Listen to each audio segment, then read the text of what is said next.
सात संगत जी बड़े प्यार से कहना जी, धन्य रंगार जी। सात संगत जी, दासी एक छोटा सा विचार रखने जा रही है।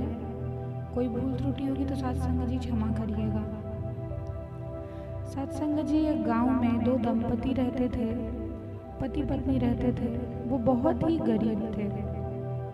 उनकी छोटी छोटी 3 बेटियां थी जो कि बहुत ही छोटी थी और उन्हें उस वक्त माता पिता की बहुत ही ज़्यादा ज़रूरत थी। तो सात संगत जी, उनके पिता किसी घटना में गुजर जाते हैं तो उनकी हालत और भी बहुत ज़्यादा ख़राब हो जाती है। बच्चियों को देखने वाला कोई नहीं होता और उनकी माँ अपने पति के बारे में सोच सोच कर और अपनी बच्चियों के बारे में सोच सोच कर बहुत चिंतित रहती है, जिसके वजह से उनकी तबीयत जो है बहुत ख़राब होने लगती है। और एक दिन सोचते सोचते उनकी तबीयत कुछ ज़्यादा ही ख़राब हो जाती है सात संगत जी, और वह भी गुजर जाती हैं, उनकी भी मृत्यु हो जाती है। तब यमराज सात संगत जी देवदूत को भेजते हैं और कहते हैं कि जाओ उस महिला का प्राण लेकर के आओ। तब सात संगत जी, जब देवदूत उनके घर में पहुंचता है तब यह नज़ारा देखकर उसे बहुत ही तरस आता है कि उस महिला के आगे पीछे कोई भी नहीं है। बस लिपटी हुई 3 बच्चियां रो रही हैं, बहुत ही रो रही हैं। उस वक्त उन्हें अपनी माँ की बहुत ज़्यादा ज़रूरत थी। सात संगत जी, देवदूत को बहुत तरस आ जाता है, माया लग जाता है, तो उस महिला का प्राण वो वापस देकर चले जाते हैं। जब वह जाते हैं तो यमराज उनसे पूछता है कि क्या हुआ, तुम महिला के प्राण लेकर नहीं आए? तब देवदूत उन्हें जवाब देते हैं कि ऐसी ऐसी हालत थी, बच्चियां बहुत ही ज़्यादा छोटी थी और उनके आसपास कोई भी नहीं था, इसलिए मैं महिला का प्राण लेकर नहीं आया।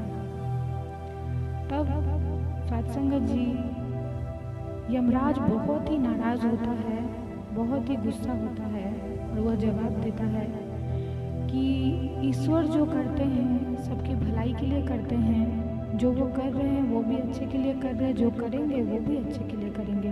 हम और तुम कौन होते हैं उनके प्राकृतिक चीज़ों को बदलने वाले?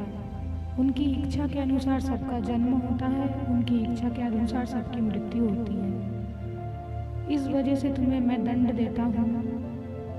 तुम जब तक पृथ्वी लोक पर 3 कारणों से अपनी मूर्खता के वजह से हंसोगे नहीं, तब तक तुम स्वर्गलोक वापस नहीं आओगे। और उस देवदूत को दंड देकर सत्संगत जी पृथ्वी पर भेज देते हैं।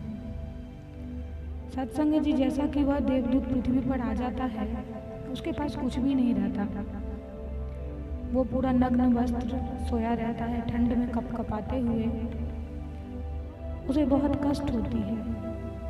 उसके पास से एक मोची गुजरता है सत्संगत जी, जो अपने बच्चों के लिए और अपनी पत्नी के लिए ठंड के कपड़े खरीदने के लिए जा रहा था। उसे उस तरीके से देवदूत को कपकपाते देख उसे उस पर दया आ जाती है और वह बच्चे और पत्नी के लिए कपड़ा नहीं खरीद कर उस देवदूत के लिए कंबल और कपड़े की व्यवस्था कर लाता है। उसे वह देता है। उसके बाद पूछता है कि भाई तुम्हारी ऐसी हालत क्यों है? तो वह कहता है कि मेरा तो कोई नहीं, मेरा कोई रिश्तेदार नहीं। देवदूत ने यह जवाब दिया। तब मोची ने कहा कि तुम चलो मेरे साथ मेरे घर पर रहना। तो उसके साथ जाने के लिए तैयार हो गया सत्संगत जी। मोची के साथ उसके घर पे गया। सत्संगत जी, जैसे ही मोची की पत्नी ने देखा कि बच्चों के लिए कपड़े नहीं खरीद कर उसने देवदूत के लिए कपड़े खरीद लिए हैं, जैसा कि मोची की पत्नी नहीं जानती थी और कोई नहीं जानता था सत्संगत जी कि वह कोई आम इंसान नहीं बल्कि देवदूत है। उसे यह मालूम नहीं था, वह इस बात से अनजान थी। उसने बहुत अपने पति पर बहुत चीखा चिल्ला और बहुत ज़्यादा झगड़ा किया।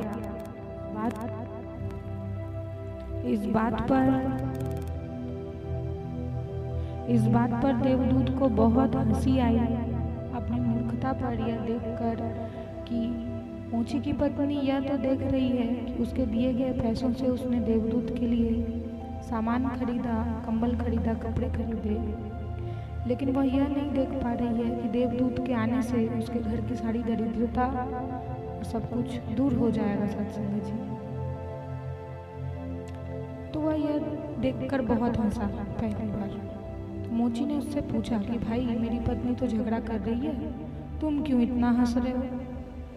तो देवदूत ने जवाब दिया, ये मेरे रहस्यमयी हंसी का राज मैं तुम्हें बाद में बताऊंगा।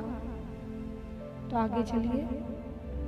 सत्संग जी 1 महीने भी नहीं हुए, हालांकि वह देवदूत था इसलिए मोची का काम बहुत जल्दी सीख गया और उसके बनाए हुए जूते सत्संग जी सभी जगह बहुत प्रसिद्ध होने लगे, बहुत फेमस होने लगे, सभी को बहुत पसंद आने लगे। तो धीरे धीरे सत्संग जी उसका व्यापार बहुत बड़ा हो गया। मोची का उसके घर की दरिद्रता, दुख सारे दूर हो गए और वो लोग बहुत ही अच्छे से अपना जीवन व्यतीत करने लगे।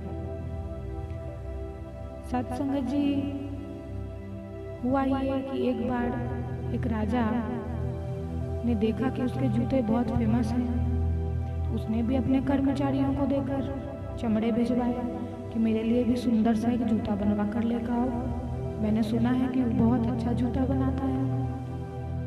सिपाही गया सत्संग जी, उसने कहा कि ये चमड़ा बहुत महंगा है, इसके तुम जूते ही बनाना, चप्पल मत बनाना, मेरे महाराज को जूते पहनने हैं। उन्होंने जूतों का माप दिया है, आप जूते ही बनाना, मैं कल आकर इसे ले जाऊंगा।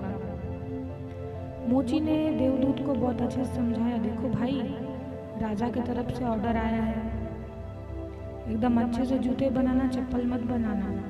उसने कहा। देवदूत यह जानते हुए भी कि चप्पल बनाने से उन लोगों को सजा मिल सकती है, उसने चप्पल ही बनाए, जूते नहीं बनाए।